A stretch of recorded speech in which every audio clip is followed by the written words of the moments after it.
Don't get refrigerators, people. Just use a cooler. Don't get with fridged.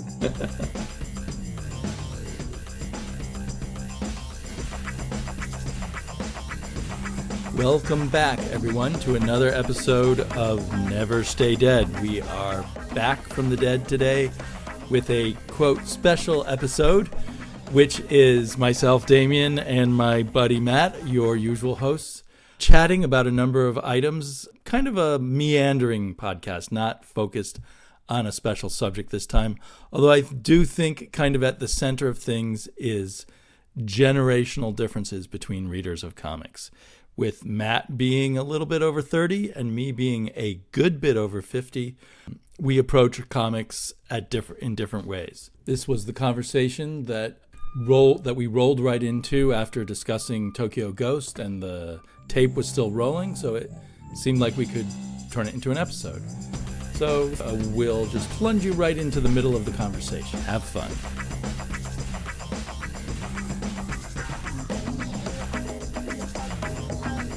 Don't get refrigerators, people. Don't get fridged. Oh my gosh! Speaking of fridging, can I just bemoan a comic for a moment? So, you're out of touch with movies. Do you know who J.J. Abrams is? Yes, I very much know who he is. And I watched a lot of his TV shows back when I used to watch TV. What TV shows did he do? He did Alias, that's kind of spy TV show. And yeah, I've never actually seen it, but yeah. Okay. There's another well-known show by him that I watched. And then he was Lost. Oh, another show. He was the main guy in Lost. He was the main producer, writer of Lost when it started. Okay. It's nothing that ends well. Okay. I don't know about Alias, honestly. Alias had a couple great seasons. I wouldn't say watch the entire run, maybe. The first two seasons I watched. I loved it. So there's the Spider-Man book out that's written by J.J. Abrams, his son, and Sarah Pichelli. She wrote it too? She's or she drew it? Or yeah, I guess she's an artist, but maybe she's a writer too. No. She did the art. I apologize. And they love Sarah Pichelli at Marvel. They think of her as one of their star artists. The book's beautifully rendered, but it's a bad book. Look, you get 3 pages in, and Spider-Man had a son, but Mary Jane died. It's playing on something that's been done to death already. You know, what happens when Peter Parker has a kid? We've already gotten this twice over. Once with Mayday, and that was done forever and done beautifully by some Spider-Man luminaries, which is the Spider-Girl series that was in an alternate universe, right? Which became like the Amazing Spider-Girl and kind of flummoxed around books for all. But yeah, primarily Spider-Girl. And that's a comic that I've heard a lot of women say was their first superhero comic that they really enjoyed. And I've really meant to read through it in one form or another, and I've read some bits and pieces, and they're always interesting and fun, but it's a beaut to go through. It's over 100 comics, but clearly done well, resonated with people, and I feel like I've heard about it more than just in its day, like Kat from Comic Frontline or Comic Uno.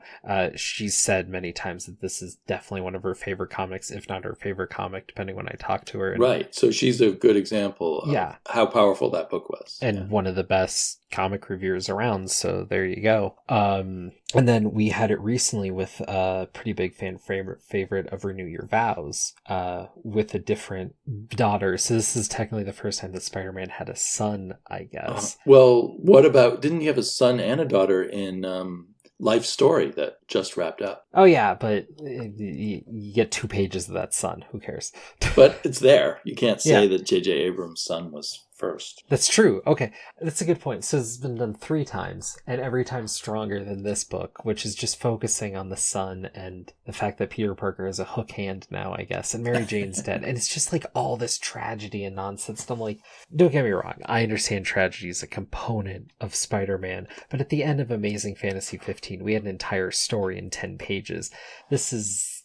There's nothing going on. We're going nowhere. And oh my God, he had a kid and the kid's upset because he's not around so much. Give me more in a comic. Oh my God. It's so thin and it's so nothing. There's no ideas presented here. It's just let's just fridge Mary Jane and move on. That was it. Oh. I've never been. That's not true. That is not true at all. It is one of the most disappointing comics I've read this year, is what I should say. But I have definitely read comics that have made me far more mad. Trouble probably being up there. Your life is almost as tragic as the characters in Tokyo Ghost, with all these disappointments littered throughout. There you go. Well, but will you keep buying it? I'm kind of. I actually may not. It's so bad. I honestly wouldn't feel right reviewing it continuously. Mm-hmm. This is something that I kind of landed on to when I was doing YouTube more regularly, and I pushed other people to try to say, in particular, who was it? Who was it that really liked Batwoman? Cammy, yeah. Reader 1717. Yeah. Sorry, I don't know why I couldn't. A number of other people suffered through some really bad Batwoman thanks to Mark Andreyko, as I remember it. I bring her up because she was the perfect example. She loved Batwoman because when Batwoman started, holy shit, they're doing a big reprint now of that initial book, Elegy. Right. And it was one of the best comics around at the time. That's a great book. We should do an episode. But actually, it's not a bad idea. But it went there, and then as it got a little looser pretty quickly because it went from elegy to kind of continuing the character, which had some ebbs and flows, but I don't think was quite as strong. But wasn't quite as strong as one of the strongest DC put out in a decade. Whatever. Right. It was still a fine comic as it continued. Right. Up to a certain point. Then after the creative team left because they wouldn't let Batwoman be married. Oh, right. Because they had a no marriage policy at DC at the time. Right. Even though there were marriages, but I guess they were grandfathered in. I don't know why I thought that'd be funny. The book got bad, really bad. And, month after month, she was kind of moaning like, I think I should put Batwoman's my favorite character. I was like, you know what? Drop it. Pick up the issues when they're cheap. You'll have your full collection, but don't keep hitting that rock. And that's something I tried to impress on people. Like, if you're really not liking a book month after month, you have to let an issue slide here or there if it's a run you like and maybe one issue didn't hit, sure. But if you're not liking a book, let it go. Try something else. Come back when you're ready. Well, it's a little harder if it's Batwoman is your favorite character because there's only one comic. With Spider-Man, you can still have 20 comics to read, even if you drop this one. Well, so that's a good thing for you, right? That's fair. But I agree that it was hard because Cammy used to do videos every month or every week, and we would watch her every month go through more pain with Batwoman, and I really felt for her, but because she really cared about that character. Right. Well, I've suffered that before too, trying to stick with a character and it's just not going. And I realized, they're going to come around, or I guess they won't sometimes. You just gotta, they should be fun. The long-term comic reader has to learn to move from character to character. There's no guarantees, or you change. Sometimes it's just that you change, but and it certainly doesn't, if you stick with comics for 20 years, not to mention 48 years that I now realize I've been reading comics, some characters just aren't ever going to be the same again. Times change, creators change.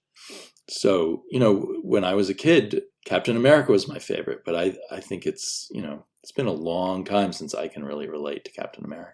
And that's a character I've wanted to go back and maybe pick some touchstones and try to read more of, because I have had some strong opinions about Captain America, and I realized, I haven't really read that much Captain America. I've read a chunk, but not as much as I feel like I should to be waxing poetic about Steve Rogers or the better days of his Better Angels. Well, I would love to read the first 4 issues of Captain America with you, written by Steve Englehart in the early 70s. But it may be rough going for you. But it's only 4 issues, and it's their old Marvel attempt at dealing with racism in a very striking way. Ooh, yeah, that might be something. Let me put it this way. The first cover shows Captain America beating up black people. Well, it's equal opportunity. They can be villains too. Because they're black. It's clear. It's all explained and it's good. Okay. But it's interesting. I don't know. Maybe it won't work for you because it's just so old school in the way it's written. I check it out. I'm curious, but the one Captain America plot that keeps bouncing back in my mind is where they did basically the entirety of Secret Invasion in like 3 issues during Mark Waid's run. Oh, really? Yeah. I have never read Mark Waid's Captain America. Oh, wait. The recent Mark Waid Captain America run? No, this was in the 90s. Oh, okay. I have not read that one. I did read his most recent one, which was an odd one, but yeah. Well, an interesting thing, one of the comments we got, I probably can't find it right now. So when the podcast appears on YouTube, I get a lot of comments. One of the comments was from someone who goes by the name Gore Vidal, but that's not his real name. But he that's not the actual Gore he's Vidal. In my age range. I'm not sure his actual age, but I'm guessing he's over 50, or at least in his late 40s. But he said that listening to our most recent conversation about New Gods reminded him of all the conversations he has with people of a much younger generation. He called them millennials. I don't know if you count as a millennial, but I do. He said that when he gives some millennial some book that he really loved, and then they have a conversation about it, that it's just like your and my conversations about old books. So I guess we fall into some generational pattern here that maybe we're not even totally aware of. But there's clearly generational differences in the way we read comic books. It's true, but I really appreciate, like, I really did enjoy going through New Gods, and I almost felt bad because I felt like I didn't, I feel like I need to read that almost a couple more times to really talk about it. Like, there's a lot going on there, but I really like that Black Racer issue, whereas you like the next issue a lot more. Right. Well, maybe I was wrong to want you to read issues in isolation just because that's the way I read them as a kid, but it somehow seemed important to me at the time. Well, there's an experience you're trying to go for that you wanted to see if it resonated. So I did read that issue on its own first and then kind of go through, and I just, whatever it was that grabbed you about that issue, it was just too much for me to try to take in. And then going back, it made more sense. But well, in a sense, you and I were trained by the comic books themselves to read comic books in a different way. Mm-hmm. So it literally took me 30 years to cotton on to the idea of, oh, you should go back and read previous issues. So I was, for years, like in maybe more than 30 years, in the early 2000s, I was still going to comic book shops and thinking, hey, I can just pick up a random issue of Planetary and follow what's going on. I can pick up a random issue of this and that. Planetary? That just jumped gave out me to me. Heartburn.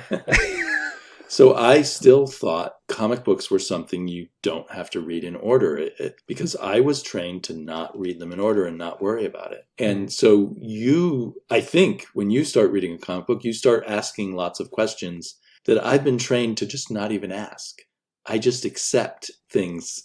I'm not saying that I'm better at all. I'm just saying that's how I was trained to read it. And that made me for a long time sort of not give up on all comics, but give up on some comics that I should have given more of a chance if I realized I needed to get them all. I mean, I learned with Sandman that I had to get them all. But other than that, I would just jump around. I would read random comics and thought that's how you do it. And if I didn't like it reading a random comic, then that comic wasn't good. Well, and Sandman pushed the industry more that way. It was one of the first to really have trades and all that. And it wasn't collected the way it is now. Like, there was Seasons of the Mist as a book, and that was a novel idea. Right. Yeah, the first Sandman trade was A Doll's House, which was like the second arc, or maybe even the third. And they didn't publish the first set of stories till maybe a decade later, I think. Right. And I remember after The Doll's House, because I think I read The Doll's House first in trade, and then I started picking up the comics. And I didn't think there were going to be more trades of it. So I slowly realized, okay, I need to collect. I need to make sure I buy all the Sandmans that come out, or I won't get the story. Yeah, I took that a little too literally, and now I have Sandman 3 times over and a few books about Sandman. And here's the thing: is there's definitely And you and I have talked about this before. We love when there's comics that really just feel like there's an issue and you don't have to worry too much. Right. We do both agree on that as being an important part of comic book reading. Was that when Remender was doing New Avengers and like every issue is some crazy exercise all the time? I'm trying to remember if that was Remender. Was that where the Red Skull put part of Xavier's brain in his head? That was like Uncanny Avengers, which came later. This was just Secret Avengers for a short while. Or maybe it was Warren Ellis. Sorry, memory fades. Warren Ellis, when he wants to, does excellent one-and-done issues. Like he did that with Moon Knight, and I feel like there's some other ones he did that with. Warren Ellis has done a lot of great work and a lot of forgettable work. We could become the Warren Ellis podcast if we don't watch out. Could we? I think Warren Ellis is someone we both like. I mean, I agree with you. There's a lot of stuff that's not worth reading of him.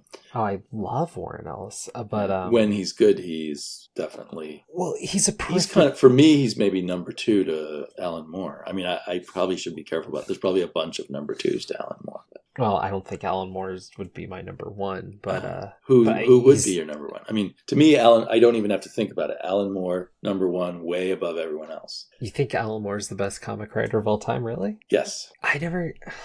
That's weird to me because I've never, I mean, I know, don't get me wrong, I like a lot of his stuff, who doesn't, but you never hit me as someone who was so taken by like Watchmen or V for Vendetta. Oh, I am very taken by them and by other lesser Alan Moore stuff, and especially by the Swamp Thing and the early Miracle Man, Marvel Man stuff. I would say that, I mean, I don't really believe in, I don't believe in the Shakespeare theory of literature that one person is so much better than everyone else that you can just forget about everyone else and just read that one person. Mm-hmm.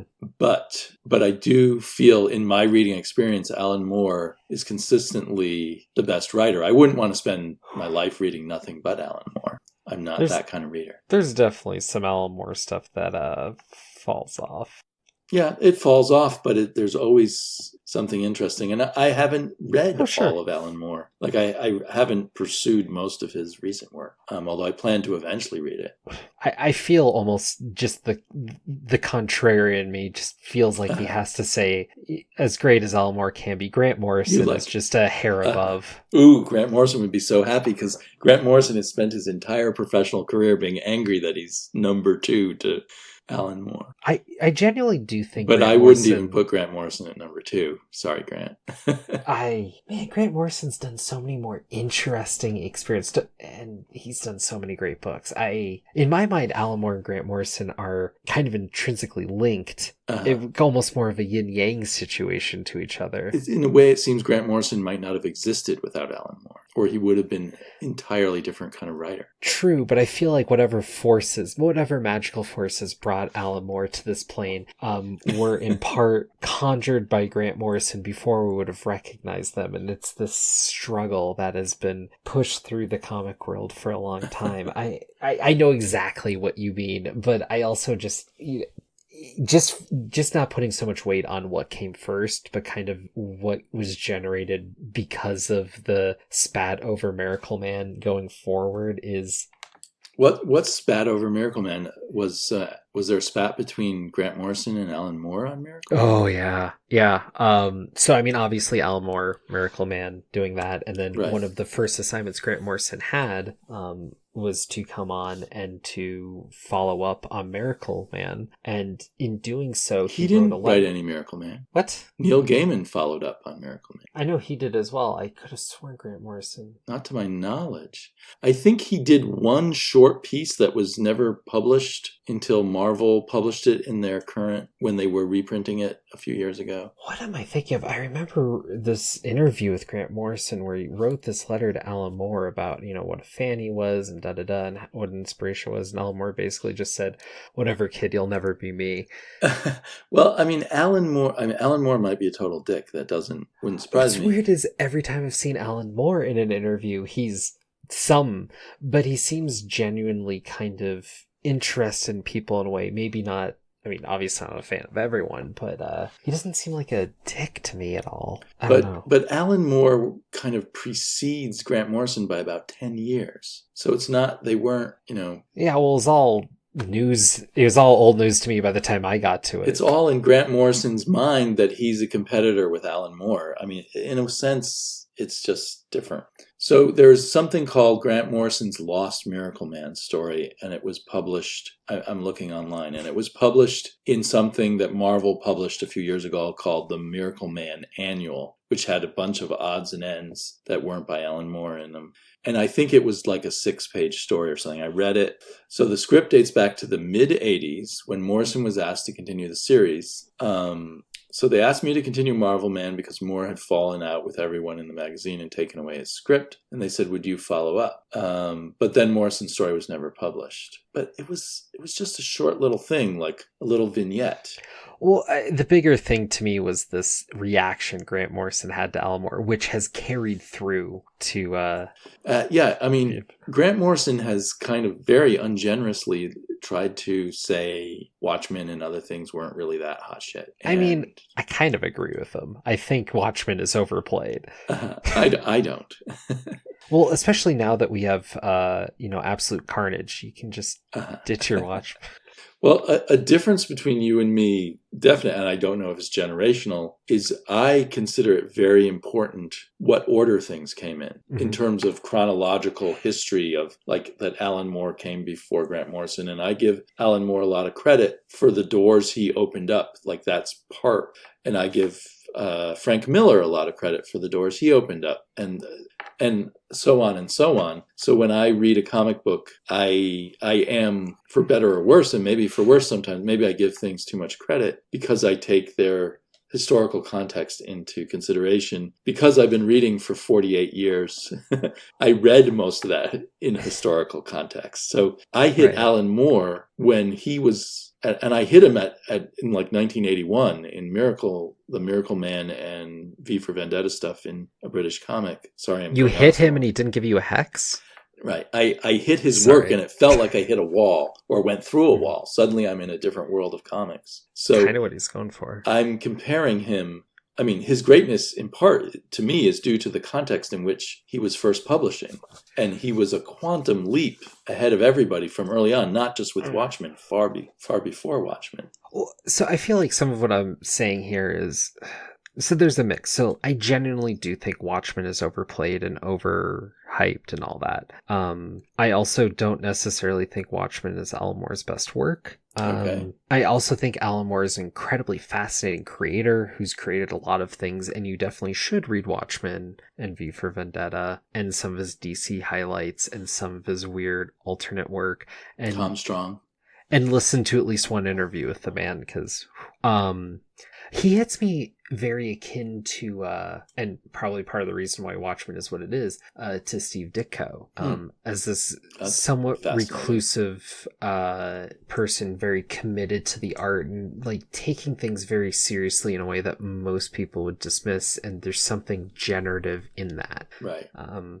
And also taking certain philosophies that people attribute a number of things to. In Ditko's case, objectivism. In Moore's case, Satanism, or not Satanism, occultism. Yeah, occultism. Sorry. But he talks a lot about occultism. But do you see that in most of his best comics? I don't really notice it. It's all over. It's all over some of his work and not others. It's but in Promethea a lot, I think, but I can't think and of same else. for Ditko. Ditko played with a lot of occult stuff a lot of the time, really? But people don't think of him that way, despite the fact that one of his biggest creations, Doctor Strange, was steeped in it, which That's is also true. kind of fascinating when you consider the political leanings as well.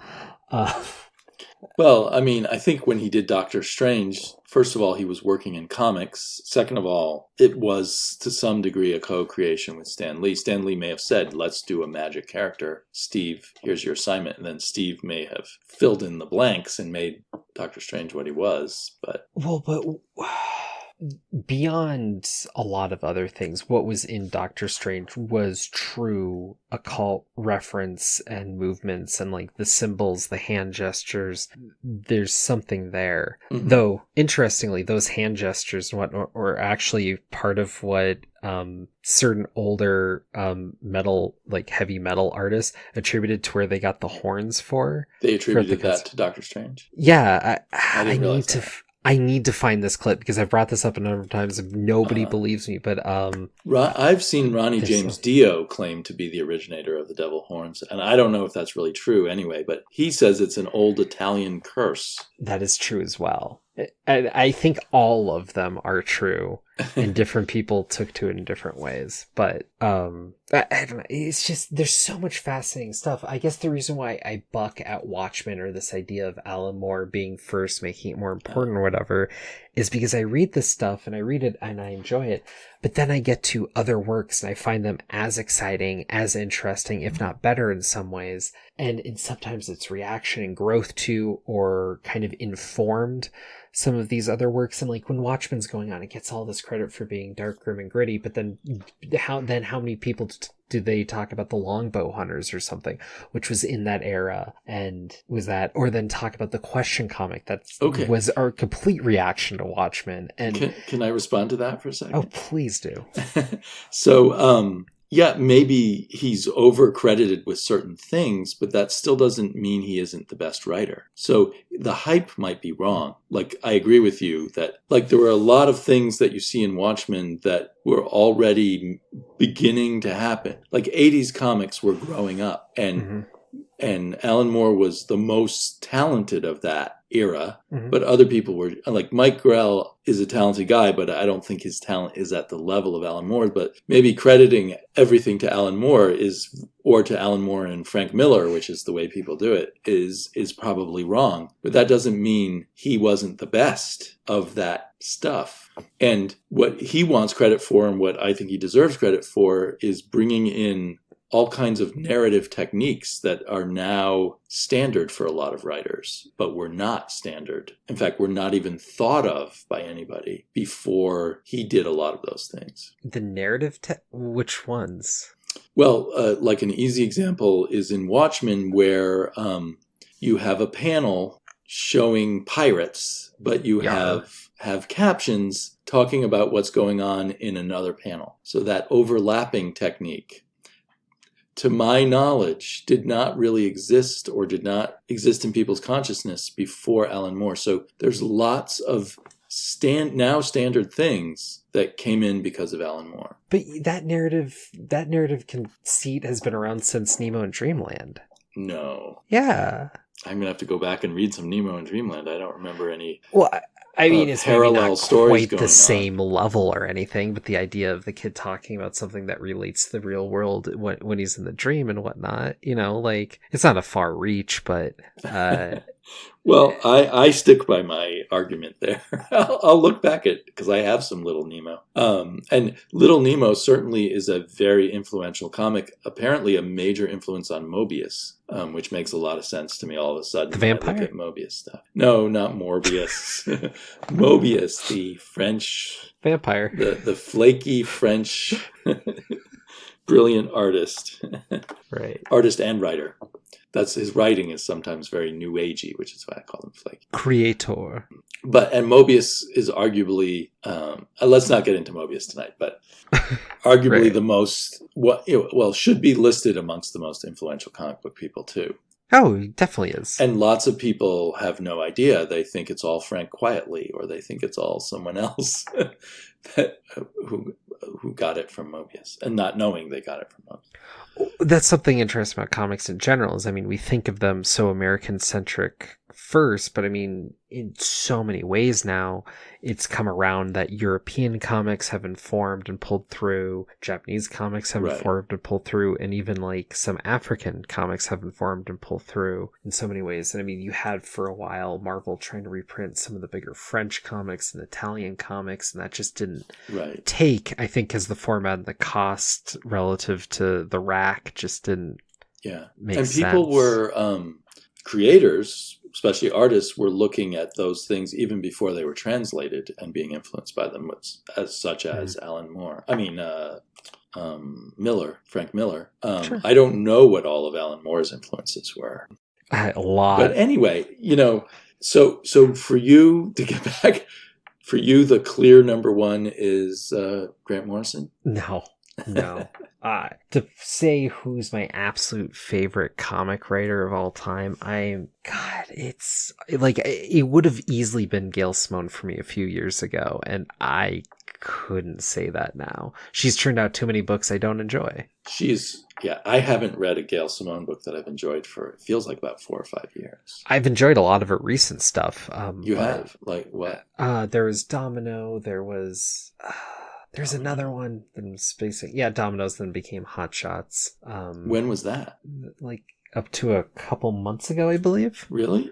Is this at Marvel? I didn't even know she was working there. Yeah. Oh, okay. I've just been reading some of her indie comics that seemed really terrible. Well, I wanted to read Crosswind, and there's another one that I didn't get to, but or Red Sonja didn't particularly grab me, and yeah, her Red Sonja was just okay, and then right now I tried reading it's not called Daredevil, but it's the character that used to be Daredevil in the Golden Age that she's doing for like Dynamite and the Devil. I think they just call him the Daring Devil or something like that.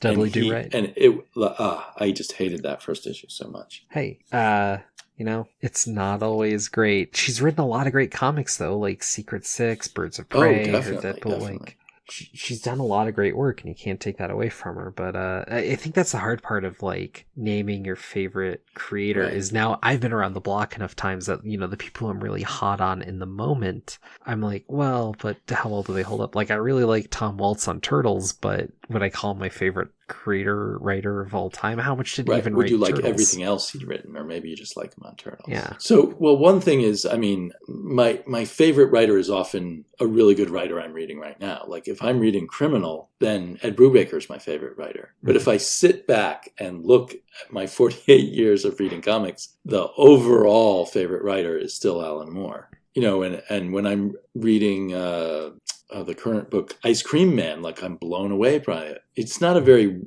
writer is behind it all, but you're not even aware of the writing. You just sort of look at the art because the dialogue's so minimal. But maybe that guy could become a favorite writer if after Ice Cream Man he does other brilliant stuff. Right, but I mean, even with Ice Cream Man or whatever, like I feel like for him to be your favorite writer, you'd have to do something seminal to kind of, because Alan Moore is but it isn't a staple. It isn't just the seminalness of Alan Moore, but every time I've picked up an Alan Moore book, I've been wowed by I've been wowed, but it always hasn't been a good thing. I'm not sure what I thought about his Crossed 100, I guess. Mm-hmm. There was something going on in that book that was brilliant, but I didn't understand it enough. It was like he's gone off too far for me, and I can't understand him anymore. I'm shocked to hear you picked up Cross, because that seems like a book you would not. I would not normally. It was Alan Moore. Yeah, all right. And I think it was very tame compared to other Cross books, but it did give me a queasy feeling. And as soon as Alan Moore left, even though a good writer, Cy Spurrier, took over, I decided that I was just going to drop it after that. You know what writer really has gone down in my stock lately? Who? Robert Kirkman. Was he a favorite writer? I loved Invincible for a long time and a number of his other books. I liked Walking Dead, sure. But, man, his stuff gets so cynical. Huh. It's hard to... I'm really enjoying his book, Oblivion, what's it called? Oblivion Song. It's probably in my top 12 books or so, and I read a lot of comic books every month, but it's not my favorite. But I just read a little bit of Walking Dead, and probably about the first half of Invincible. No, maybe the first third, which I enjoyed, but I guess I never thought of him as a favorite writer. All right. So next time we're talking about the entirety of Invincible. Oh, really? Okay. Well, I'll see you in 3 months. Right. No. What did you want to cover next? I would like to cover Daredevil by Frank Miller. We can start reading it with issue number 168, where Frank Miller takes over writing and introduces Elektra. And maybe aim to read 6 issues and see where that takes us. To get the whole Elektra saga, we'd have to read a lot of issues. Or skip around. But why don't we just see if 6 issues is enough? I think it'll be enough to chat about. It might be hard to stop, though. That's the best of Frank Miller. I'm going to read... I have the issues, but I'm going to read them in this big chunky omnibus that I bought a while ago and haven't read. Haven't dared to crack? No, I don't mind cracking it, but I just have so many omnibuses. But I'm looking forward to reading it in the omnibus setting. It'll be a little hard. He drew 9 issues before he started writing it. But my memory is those are not so memorable issues before he started writing. They're fun, but yeah, they're not. And his art kind of took off more when he started writing too. I'm glad I read them though, because it gave me a baseline of what Daredevil was before he hopped on. There's really. that, yeah. So it's optional. I think I'll try to read the ones before I guess or skim them. It was really good for me because before I had read that, I hadn't really read much Daredevil. Right. And so there's our generational difference again. I'm like, just jump in, just start where you start. Well, yeah, someone pushed me to read that, and then I read a lot more Daredevil. I had a Daredevil period where I chunked through that. Then I read kind of the Quesada Smith through Andy Diggle run of Daredevil with the Bendis and Brubaker stuff. That was pretty big. See, I've never read the Bendis and Brubaker. I probably should, especially the Brubaker. But what? Well, you have to read that run. Do I have to read Bendis first? You have to read Smith first. Smith? Who's Smith? Kevin Smith. I don't want to read Kevin Smith. For some okay. reason, I have a bad idea in my head of not liking Kevin Smith. There's a good reason for that. His comics are... Well, to be fair, if you're going to read any Kevin Smith comics, you should read his Daredevil and probably his Green Arrow. And for anyone out there, I do like Kevin Smith's movies. I'm not against Kevin Smith as a film director, but I must have read just a little bit and found it really clunky. Well, his Batman... With Joe Quesada. I read some of his Daredevil with Joe Quesada. I think I did. Yeah. I haven't read his Batman. Really? Okay. No. I've read very little Kevin Smith. See, there's a generational difference. Right. Well, your prime time of reading comics was actually a time when I was way off on the peripheries. Yeah. So the only Marvel I read around then was the Ultimates, and the Ultimate Fantastic Four. Well, and did you get many Wizard magazines? No. So I was brainwashed to think Kevin Smith, Joe Quesada, and Brian Michael Bendis were the greatest things in comics ever. And maybe they were. I mean, well, Joe Quesada seems like he brought Marvel back from the brink, and he took a lot of risks and a lot of interesting editorial choices. I'm not a huge fan of his art, but... Really? It's okay, but it's not my thing. It's too reminiscent of the 90s. It is pretty 90s, but it's not like Liefeldian or... It's the better part of the 90s, but still, I think I just have a prejudice there. Huh, crazy. I mean, I don't mean to really put down Joe Quesada's art, but he's not a favorite. That's fair. But, I guess during the Joe Quesada period, I think I read Ghost Rider. It's like I get a few individual things here and there, but I was just not following Marvel at all at the time. Well, there's some hidden gems. I'm sure there are, yeah. Like that Deadpool you didn't like. Well, I haven't really given Deadpool a shot. I know I need to read the Gail Simone Deadpool and the Someone Kelly Deadpool. Joe Kelly, yeah. So I remember your recommendations, but I still haven't read them. I'd say the Joe Kelly first. Honestly, the Gail Simone Deadpool I loved, but I don't think would hit. It certainly didn't hit Travis. When I look at the piles of good comics that I haven't read yet, Deadpool kind of sinks to the bottom, even if they're really good, just because I've read a little bit of Deadpool and that kind of, it's just not, I mean, I read Deadpool when it was being written by that celebrity comedian, actually, so that was probably not a good example of Deadpool. Yeah. And I actually read some Cullen Bunn Deadpool minis that I liked, like Deadpool Kills All of Literature or something. I enjoyed that one. All right. They're fun. They're Cullen Bunn, so they're only going to be okay, though. Poor Cullen. He's definitely not in my top. Not in your top. I'm reading, well, I've only read one issue so far of Manor Black, but I really like it. And I love Cullen Bunn's Sixth Gun, so I consider him a writer to always keep an eye on. Fair enough. But his Marvel work has, been workmanlike, I suppose. It's stepped up recently with some of the Carnage stuff, I think. Oh, I didn't know he was on it. Yeah, he's doing the Scream mini and touched a couple other side parts of it. He's not doing the main book, obviously, but he's building it out, and there's going to be a spinoff that's going to continue after that.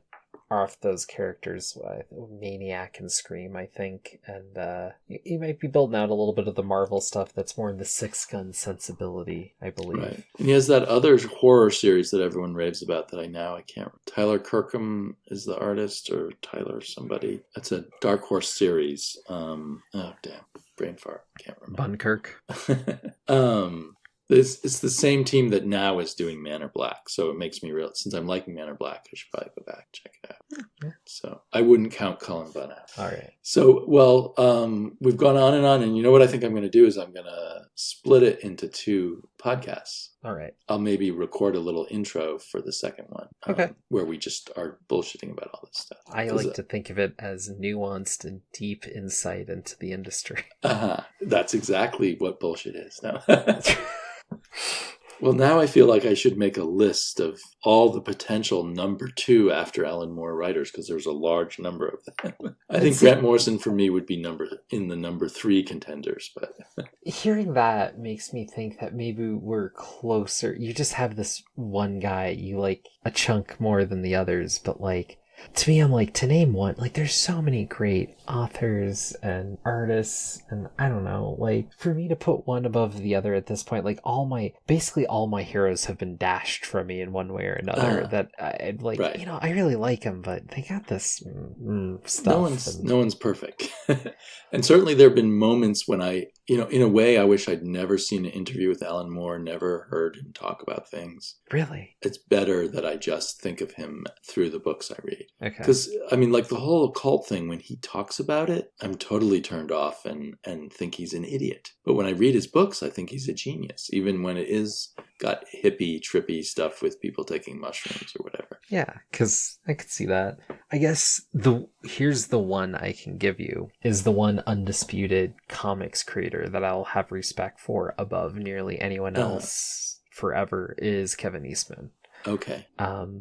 That's just all around that. Like, he's written some stuff that I think is great. He's written some stuff that's totally indulgent that I think is totally fun. He's drawn so many great books, and, you know, as a creator, he's definitely earned a place and done some great work. And then beyond that, as far as being someone in comics, I can't think of any creator who's done more for the realm of comics for comics' sake than him. Is he the one of the 2 creators that created all these grants and gave out a lot of money to people to create indie comics? I don't know if he did grants, but he funded a lot of indie comics. And when he was doing Mirage, like, let people come on, do that. And then even in Turtles, he helped bring on all kinds of creators, do all kinds of weird, crazy, different takes. And even to this day, you know, he helps bring on different artists to the Turtles book, and he's kind of made some rising stars in the industry. Maybe both Eastman and Laird. One of them did something called, I think, the Xeric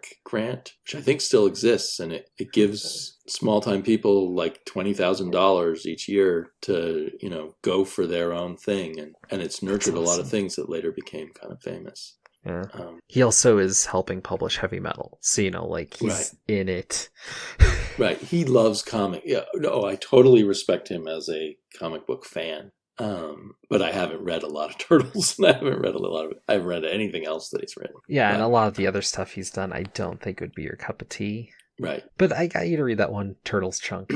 I enjoyed it. I mean, I don't, again, maybe higher up than Deadpool, I eventually want to read more of it, but I just have so much stuff to read, and I don't really care about Turtles per se. No, I hear you. I get it. It's just, it's hard for me not to bang on about it, because I'm always checking out Turtles. It's like me with Conan. You know, I can't expect you to like Conan, and you can't expect me to like Turtles. No, that's totally fine. I get it. Okay, well, we are definitely not dead. We No. have a plan for our next episode. We probably have 2 episodes in the can here, so we will be back soon. Hasta la vista. Goodbye, Matt. That sounded ominous. Very.